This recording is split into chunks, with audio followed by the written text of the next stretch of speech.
ছাত্ৰ বিদ্ৰোহত কঁপিছে এখন দেশ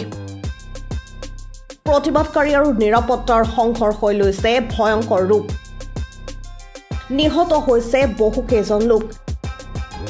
ইয়াৰ মাজতে নিজৰ প্ৰাণ বচাই সুকলমে স্বগৃহত উপস্থিত হ'লহি শিৱসাগৰ চিকিৎসা বিজ্ঞানৰ এজন ছাত্ৰ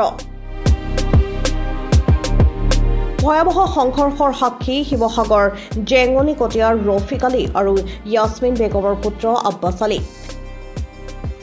বাংলাদেশৰ এখন চিকিৎসা মহাবিদ্যালয়ত অধ্যয়নৰত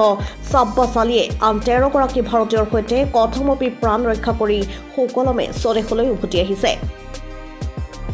আব্বাছ থকা বাংলাদেশৰ হোষ্টেলটোত হৈছিল আক্ৰমণ বিমানবন্দৰলৈ গোপনে অহাৰ পথছোৱাটো হৈছিল ভয়ানক আক্ৰমণ ভাঙি দিয়া হৈছিল আব্বাছ আলীহঁত উঠা গাড়ীখনো চকুৰ সন্মুখতে বিদ্ৰোহীয়ে প্ৰাণ কাঢ়িছিল বহুজনৰ স্বগৃহলৈ আহি এই শিহৰণকাৰী বৰ্ণনা কৰিছে সাংবাদিকৰ আগত ছাত্ৰজনে পৰিস্থিতি খুবেই বেয়া মানে কি ক'ম আপোনালোকৰ ডেড বডি ৰাস্তাত পৰি থকা পৰিস্থিতি হৈছে ইমান বেয়া পৰিস্থিতি দেখি আমি আহিছোঁ তাৰপৰা কোনো বাংলাদেশী ইণ্ডিয়ান ফৰেনাৰ বুলি কোনো নাই যাকে পাইছে তাকে মাৰিছে মানে এনেকুৱা হৈছে ওনাত মানে এতিয়াতো আমি যাবই লাগিব আকৌ মানে আমাৰ ডকুমেণ্টছ গোটেই অফিচিয়েলি ডকুমেণ্টছ সব ৰাখি থৈছে আমি যি আশা লৈ গৈছিলোঁ আকৌ লৈ যাব লাগিব পুনৰ পিছত যেতিয়া ঠাণ্ডা হ'ব তাত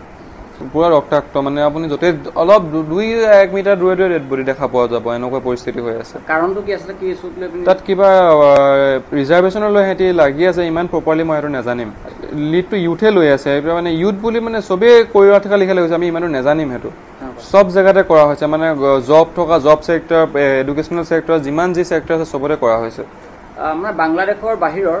দেশৰ ব্যক্তিকে আক্ৰমণ কৰা হৈছে নে বাংলাদেশৰ ভিতৰতো কোনো বাংলাদেশী ইণ্ডিয়ান ফৰেনাৰ বুলি কোনো নাই যাকে পাইছে তাকে মাৰিছে মানে এনেকুৱা হৈছে ইনষ্টিটিউটৰ ভিতৰত যাকে পাইছে তাকে মাৰিছে এইটো আমি গম পোৱা মতে 3 দিনমান হৈছিলে তেনেকুৱাত আমি পলাইছোঁ মানে তেতিয়া আমি এতিয়া পোনপ্ৰথমে আমাৰ কলেজৰ 5 জন আছিলোঁ আমি আৰু বেলেগ কলেজৰ আমি 2 জন আহিছোঁ ইয়ালৈ হাতলৈ 7 জন আমাৰ কলেজৰ 5 জন আৰু বেলেগ কলেজৰ 2 জন ভয়ংকৰ পৰিস্থিতিত মানে আমি যেতিয়া টিকেট কাটিলোঁ টিকেট কটাৰ পিছততো আমি হোষ্টেলৰ পৰা ওলাবলৈ আমাৰ ভয় লাগিছে ভয় লগাৰ পিছত আমাৰ যিজন ছুপাৰ ছিনিয়ৰ আছিলে অসমৰ তেওঁ তেতিয়া তেওঁৰ লগৰ ফ্ৰেণ্ড লোকেল ল'ৰাক কলেজত অলপ হেল্প কৰিবলৈ আমাক এয়াৰপৰ্টত থ'বলৈ তেতিয়া তেওঁলোকৰ প্ৰাইভেট নাৰ্ছিং ৰুম আছিলে তেওঁ তেতিয়া এখন এম্বুলেঞ্চ দি আমাৰ 15 জন ইণ্ডিয়ানক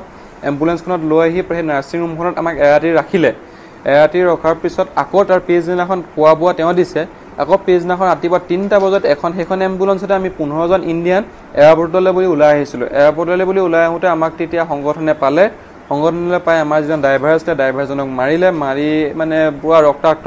এনেকুৱা কৰি দিলে তাৰপিছত আমাৰ গাড়ীখনো ভাঙি দিলে আমাৰ গাড়ীখন জ্বলাই দিব লৈছিলে কিন্তু আমাৰ যিজন ছিনিয়ৰ লোকেলজন আহিছিলে তেওঁ অলপ হাতে ভৰিয়ে ধৰি ৰিকুৱেষ্ট কৰাৰ পিছত আমাক এৰি দিলে আমি তেনেকেই মানে ভিতৰে ৰাস্তা দি আমি এয়াৰপৰ্ট আহি যেনে পাইছোঁহি আপোনাৰ ভৰি যাব বাংলাদেশ হয় যাব লাগিবতো আমাৰ ডকুমেণ্ট সব ৰাখি থৈছে কোন কলেজত পঢ়া হৈছিল মই ডেল্টা মেডিকেল কলেজত পঢ়িছিলোঁ ডেল্টা মেডিকেল কলেজ শিৱসাগৰৰ পৰা ৰাতু কুমাৰ দাসৰ ৰিপৰ্ট নিউজ 13